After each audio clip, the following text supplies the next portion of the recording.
Tension prevails across India, especially in the Uttar Pradesh, where the Ram temple is inaugurated at the site of the demolished 5 centuries old Babri Masjid at Ayodhya today, with the state-sponsored fanfare by the Prime Minister Narendra Modi by using the event as a political gimmick.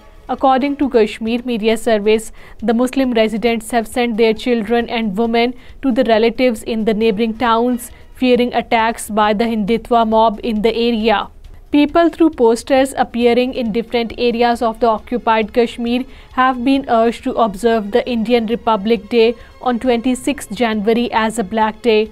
According to Kashmir Media Service, India celebrates its Republic Day to mark the implementation of its constitution on January 26 in 1950, which defines India as a secular country, which is something in total contravention to the Hindutva ideology of the incumbent ruling BJP government led by the Narendra Modi in India. Indian authorities have continued to impose heavy restrictions in terms of checking, frisking, surveillance and patrolling in the occupied Kashmir in the name of security ahead of the India's Republic Day on 26 January. According to Kashmir Media Service, the troops have additionally been deployed in Srinagar and surrounding localities to monitor the key areas, especially the venues for the main Republic Day function in Srinagar and Jammu cities.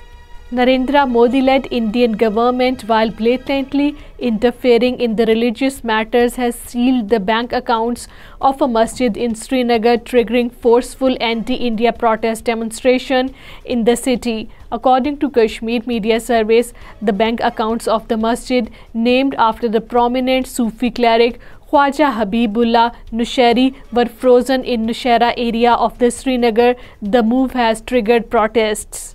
A protest demonstration was held in the Rajouri district against the abduction of a youth and his subsequent killing in custody, believed to be perpetrated by the Indian Army soldiers engaged in the operations in the district for the many years. According to Kashmir Media Service, the protesters, including the relatives and the family members of the victim, staged the protest in the district. The protester demanded justice for the aggrieved family. A 26-year-old youth was cheered to death, while 2 other residential houses gutted in a fire incident in the Baramulla district. According to Kashmir Media Service, the fire broke out in a residential house and engulfed another house of the district, causing extensive damage to the property in the area.